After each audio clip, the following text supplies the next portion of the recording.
Professeur de droit public à l'Université de Paris, Frédéric Rouvillois a publié une 40aine d'ouvrages. Souvent, il est venu les présenter sur TV Liberté. Et là, il vient pour son dernier roman intitulé « Le jour où l'État du Vatican remporta la Coupe du Monde de football ». Rien que ça. Frédéric Rouvillois, bonjour. Bonjour Martial. Vous allez vous expliquer assez rapidement sur ce titre. Mais avant, je voudrais évoquer la forme de cet ouvrage que l'on peut se procurer sur le site tvliberté.com dans la boutique officielle de TVL.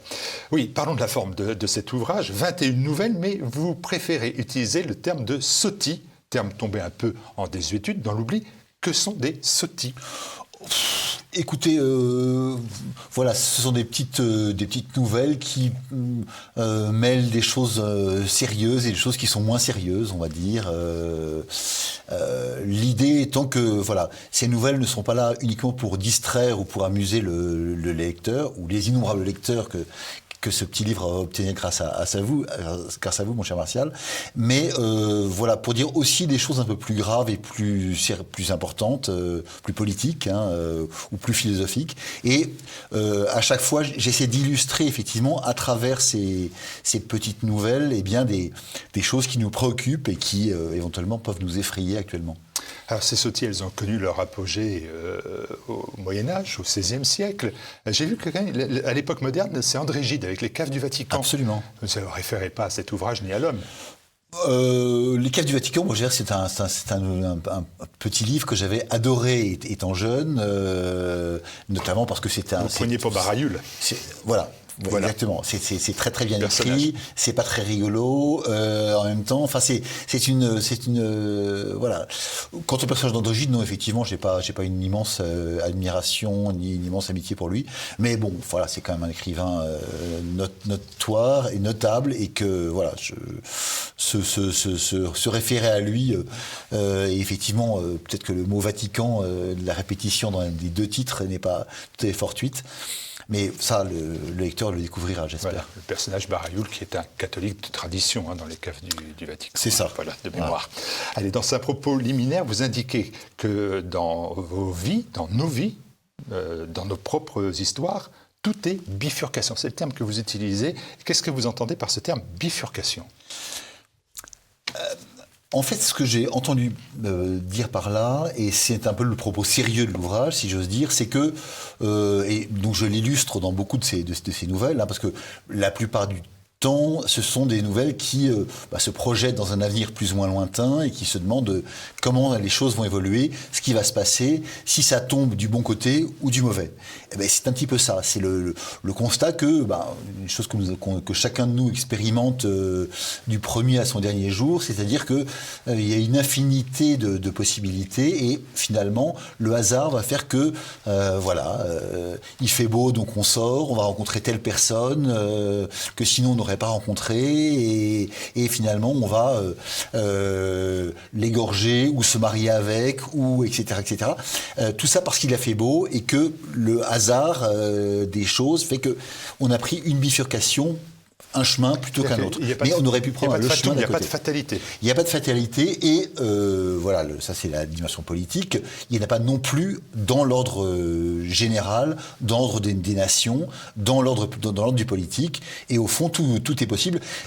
J'illustre ça notamment. Alors, c'est une nouvelle qui m'a beaucoup amusé quand je l'ai écrite, en tout cas. J'imagine que, comment dirais-je, la fuite à Varennes, c'est bien terminé. La fuite à Varennes, c'est, vous savez, Louis XVI donc, qui va rejoindre une armée pour finalement reprendre les choses en main, inverser le cours de la Révolution et finalement arrêter la Révolution. Nous sommes en 1791. Et la légende veut que finalement il va s'arrêter à Sainte-Ménehould, donc pas très loin de l'endroit où il devait aboutir finalement, parce que on y fait notamment des pieds de cochon absolument délicieux, les fameux pieds de cochon à Sainte-Menehould, et que Louis XVI adorait les pieds de cochon. Moi aussi, ça tombe bien. Et c'est en s'arrêtant là qu'il perd du temps. Il est reconnu finalement par un aubergiste de Varennes, qui est un républicain absolument fanatique, dénoncé aux représentants donc, de l'État, et donc il va se faire choper en quelque sorte bêtement à cause de ça. Et moi, dans cette nouvelle, j'imagine que Louis XVI, en fait, l'avant-veille, s'est empiffré de pieds de cochon à Paris. Et il souffre d'une indigestion. Il souffre d'une indigestion terrible et qu'il veut surtout plus entendre parler. Vous savez, quand on a trop mangé de quelque chose qu'on aime beaucoup et qu'on a une indigestion, on ne veut plus entendre parler pendant quelques jours, ou quelques semaines, ou quelques mois, ou bref. Et donc, il veut absolument pas entendre parler de ces pieds de cochon de Sainte-Menehould. Il refuse qu'on s'arrête dans cette ville. Par conséquent, il va à toute vitesse rejoindre son armée. Et là, il va arrêter la révolution et revenir à Paris salué par tout le peuple, et notamment suivi par un jeune homme qui est un lieutenant, puisque Louis XVI vient de signer son acte d'engagement comme premier lieutenant, qui s'appelle Napoléon Bonaparte, et qui va devenir le fidèle parmi les fidèles de Louis XVI pendant sa longue carrière. On en reparlera. Voilà. Je reviens sur le terrain politique, si vous me permettez, parce que vous dites se résigner au mal n'est pas seulement la plus grave des fautes, mais aussi la pire des sottises. Ça a bien évidemment retenti à nos oreilles dans cette période politique difficile, où certains disent, le pessimisme est de mise. Vous dites non, c'est... Si vous voulez, ça c'est... votre côté maurassien. Je cite évidemment Maurras, et la fameuse formule de Maurras qui explique que le désespoir en politique est une sottise absolue. Sottise absolue parce qu'on ne sait jamais finalement ce qui peut arriver, et que l'histoire, à quelque période que ce soit, nous démontre que il y a toujours eu des gens qui croyaient que c'était fini, que c'était foutu, que c'était arrivé, etc. Ou inversement que c'était gagné d'avance. Et à chaque fois, ou très souvent, l'histoire a démontré le contraire. Et donc c'est le sens de la formule de Maurras. Maurras se fonde sur l'expérience historique, sur la connaissance de l'histoire, pour dire non, en fait non, on ne sait jamais ce qui peut arriver. Quand on a l'impression que tout est gagné, on peut perdre quand même, et quand on a l'impression que tout est perdu, on peut gagner quand même. J'illustre vraiment cette idée dans le livre avec les deux hypothèses, c'est-à-dire des gens, des cas de figure où tout semble gagné, et voilà, mais un faux pas et tout est fini. Et d'autres hypothèses où tout semble perdu, et voilà, sans qu'on sache très bien pourquoi, finalement, les choses se remettent dans le bon ordre. Je repense aussi à cette phrase bien sûr connue de Jean-Bastien Thierry qui dit il n'y a pas de sens de l'histoire, il n'y a pas de vent de l'histoire. L'histoire, ce qui fait l'histoire, c'est la volonté des hommes. Absolument, c'est exactement leur passion bonne ou mauvaise. Oui, c'est la volonté des hommes, je dirais, c'est la volonté des hommes dans un univers qui est incroyablement divers, et dans lequel, au fond, cette volonté peut prendre la lumière, comme on dit, ou pas.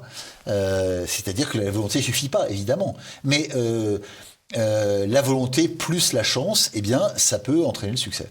Et la providence ? Et la providence, si vous voulez, bien sûr. C'est vous qui voulez. C'est nous étions. Venons-en au fond, au thème de ces nouvelles. Vous avez cherché à explorer, on le voit bien dans la plupart des nouvelles, les thèmes d'actualité, à commencer par exemple par la Coupe du Monde de football. Est-ce que notre époque se prête bien à la farce, à la bouffonnerie ? C'est pour ça que vous utilisez ce matériau ? Oui, c'est une manière, et je pense que les nouvelles, pour ça, sont un matériau assez intéressant. À notre époque, où effectivement, où on a l'habitude de zapper, comme on dit si élégamment, de passer rapidement d'un sujet à un autre, la nouvelle, donc quelques pages seulement, permet au fond de dire pas mal de choses de manière assez concentrée, sans avoir eu le temps ou le loisir d'ennuyer le lecteur, et en espérant qu'il sera allé donc jusqu'au bout de ce qu'on a voulu lui dire. Et donc de ce point de vue-là, il y a effectivement une corrélation entre les deux. Et d'autre part, oui, comme toutes les époques se prêtent à la bouffonnerie et à la farce, et je dirais, plus elles sont tragiques, et Dieu sait s'il y a un autre lait, et plus, au fond, la bouffonnerie peut paraître pertinente comme un moyen, finalement, d'abord de se consoler, et d'autre part de dire tout le bien ou tout le mal qu'on pense de de certaines choses. Voilà, et nous aurons mis tout ce temps pour expliquer aux téléspectateurs le titre, le jour où l'État du Vatican remporta la Coupe du Monde de football. On voit que la sottise, elle est liée, vous l'avez dit, à la farce. Et dans cette première nouvelle, qui donne son titre au livre, c'est le pape Benoît XVIII qui forme une équipe de foot avec lui comme gardien de but et va battre tout le monde au mondial, et pas seulement la France, ça c'est pas difficile, mais toutes les autres nations, voilà. Même quand elles sont regroupées. Alors on voit bien la farce.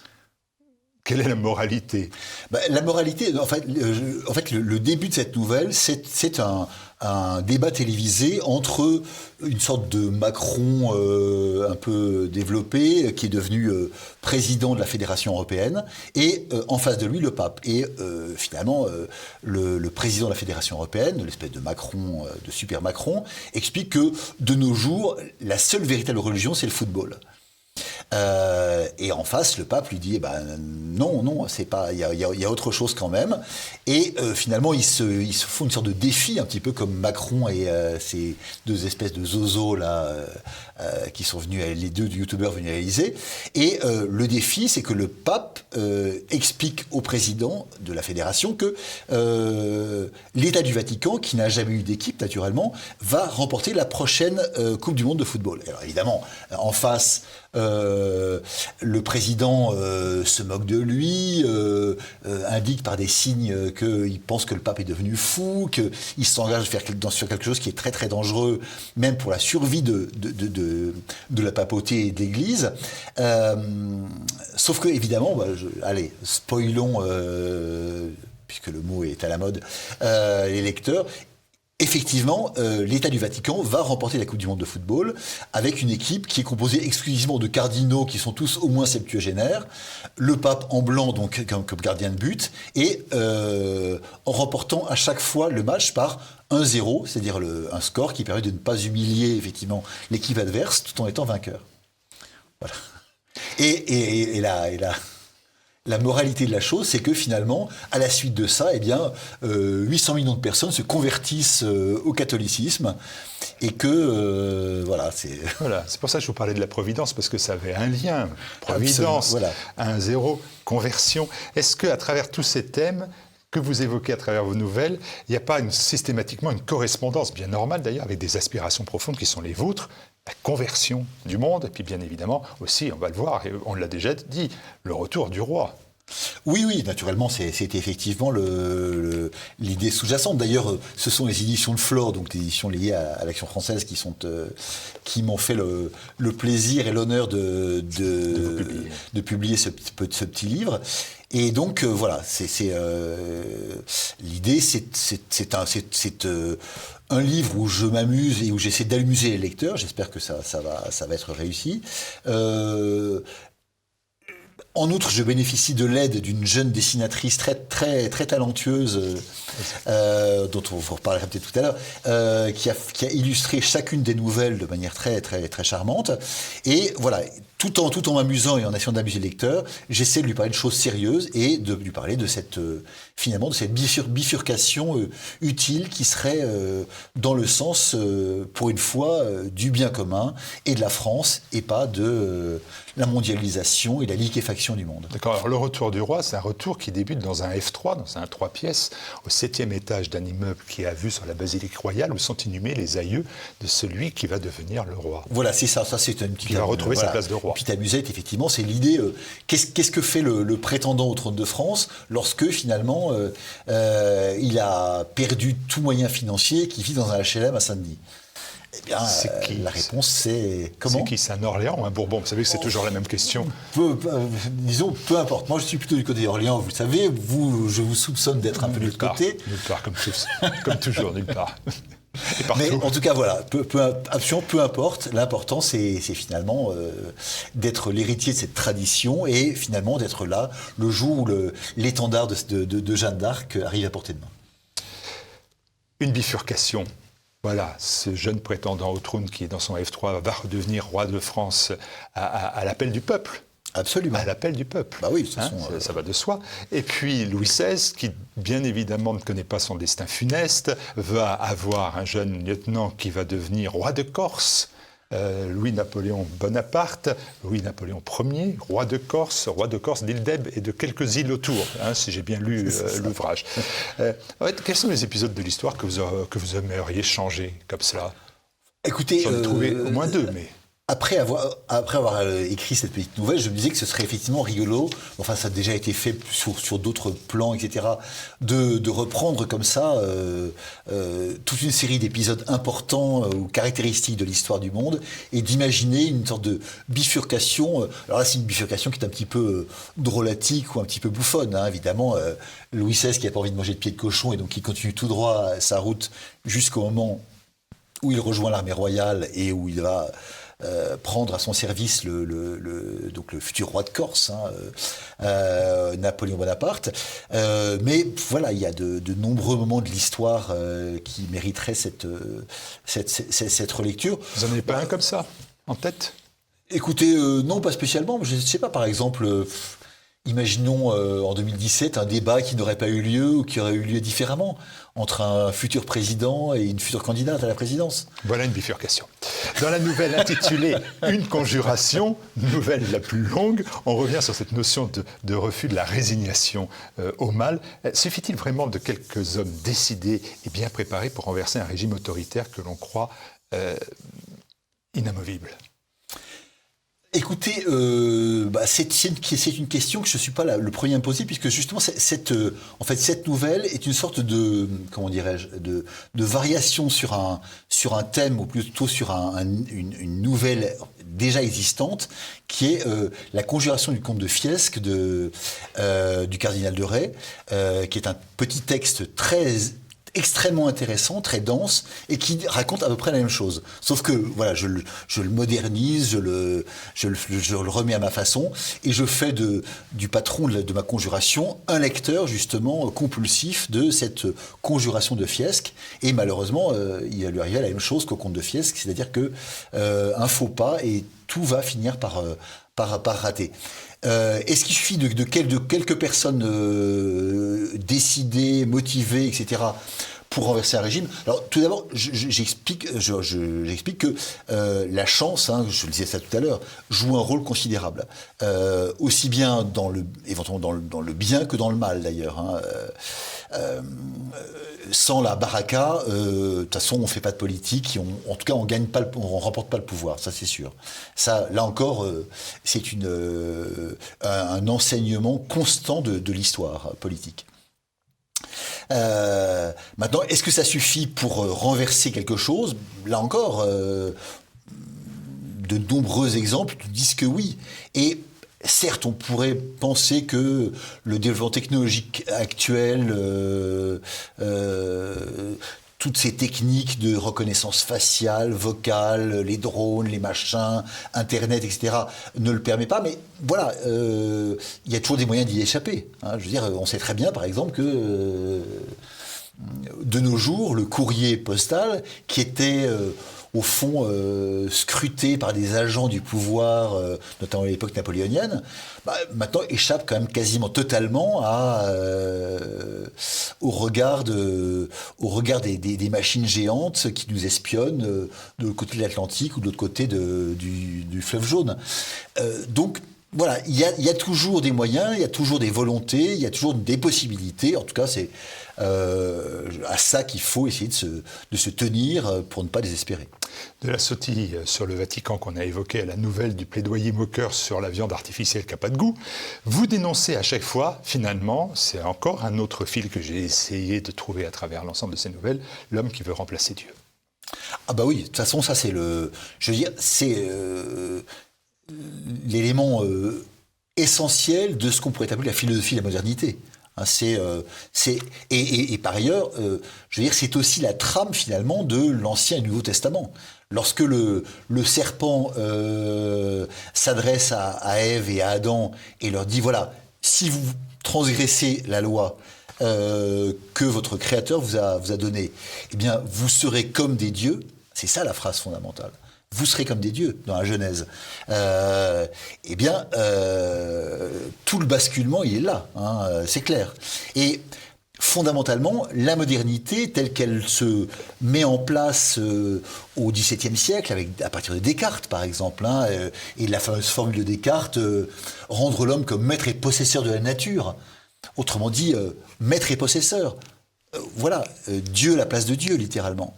À partir de là, effectivement, on a une bifurcation qui est celle que nous subissons pratiquement depuis lors, en tout cas celle qui a véritablement explosé avec la Révolution française et au XIXe siècle, qui agite devant nous ce hocher de l'homme-dieu et qui essaie de dissimuler le plus possible la fameuse formule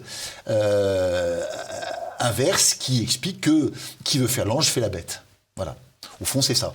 Et donc, voilà. Enfin, mais je pense que c'est pour ça qu'il faut faire de la politique. C'est pour ça que nous en faisons, n'est-ce pas ? On s'amuse, on sourit, on rit en lisant ces 21 nouvelles, et puis on se dit finalement que c'est Soty d'Aréac. Vous acceptez, vous assumez ? Oh ben, totalement. Absolument. Non, vous avez réintégré des mots comme conservateur, vous avez œuvré à cela, oui, absolument. Vous avez milité pour cela. Est-ce que ce mot réac vous fait peur ? Non, il me fait pas peur du tout, mais du reste, on peut être, voilà, réactionnaire, pardon. Réac ou réactionnaire et conservateur, voilà, disons qu'il y a des nuances qui séparent une conception de l'autre, mais je pense que le réac intelligent est conservateur, si vous voulez, et que le conservateur réaliste est réac. Donc il n'y a pas de dissociation, à mon sens, entre les deux. Vous assumez le terme. Allez, pour être totalement complet, il nous faut rappeler que, et vous l'avez dit à l'instant d'ailleurs, que de très nombreuses illustrations accompagnent ces nouvelles. Elles sont l'œuvre d'Irène Davout d'Auerstadt. Absolument, donc une descendante du maréchal de Napoléon, qui, contrairement à ce que j'ai longtemps cru, n'est pas devenu roi de Corse, mais devenu empereur des Français. Et donc c'est Irène Davout qui voilà, nous a fait le plaisir et l'honneur d'illustrer chacune des nouvelles. Donc pour chaque nouvelle, il y a une petite illustration qui en reprend l'idée, qui en tire le sucre. Et c'est très joliment fait. Et on revient là aussi à une sorte de petite tradition du livre de droite, qui était de demander à des illustrateurs d'accompagner la prose de l'auteur. Et il y a eu des grands illustrateurs pour le faire. Absolument. Merci beaucoup Frédéric Rouvillois. Vous êtes venu présenter le jour où l'État du Vatican remporta la Coupe du monde de football. Eh bien, c'est à lire de toute urgence et vous pouvez vraiment le faire dans tous les lieux de vacances parce que c'est un petit livre avec 21 nouvelles, donc on peut sauter d'une à l'autre en quelques minutes et c'est donc précieux. Absolument. Pour ces temps de zapping de vacances. Merci à vous. Merci beaucoup Martial. Merci.